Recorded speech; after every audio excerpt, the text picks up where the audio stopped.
So approximately about 3:36 p.m., Columbus police officers were dispatched to the Sheraton Hotel. The address is 75 East State Street, on an individual that was experiencing mental health issues.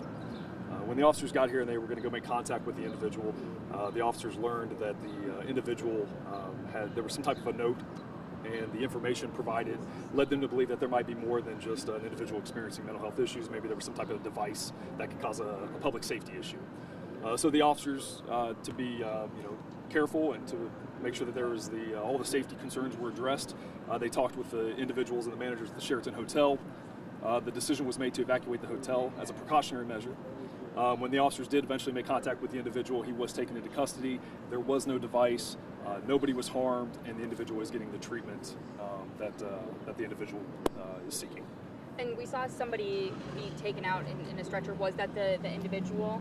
Well, so I wasn't here, so I didn't see the individual, but yeah, an individual did come out of the hotel, and we are going to take that individual to a facility to get the mental health treatment that the individual definitely needs. Is there a firearm or any indication of a firearm or any sort of other? No type of firearm, and no firearm was recovered. There's no device that was found. So more or less, it was the officers doing exactly what we do every single day to make sure that the safety of individuals here in the city of Columbus are taken care of, and that's what they did. They worked with the business here at the Sheraton. They evacuated it, did exactly what they would do, and at the end, it was a good result, and everybody now can go back to the hotels and get back to their day. Do you have an idea how many people were in the hotel? I don't. I know they started going by floor to evacuate, but as far as the numbers, I do not know that answer. Do you know if the person is from Columbus or where they're from?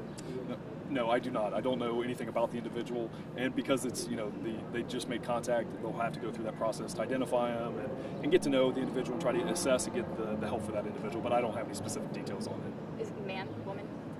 My understanding, and I'll find that out for you here in just a few minutes. We'll just say that it's a male individual at this point.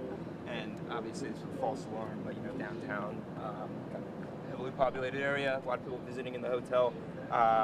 What would you say, I guess, about your police response first, and then second, I guess, about what you might say to people who were scared or obviously had to evacuate like that? Yeah, absolutely. And everybody feels a little bit different depending on their own personal feelings.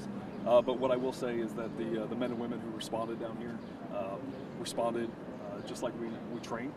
They did a great job of slowing things down, making contact, trying to assess the situation, put the safety of the individuals as one of their top priorities, which they did. And it all, at the end of the day, they ended up making contact, getting the individual, and it all worked out.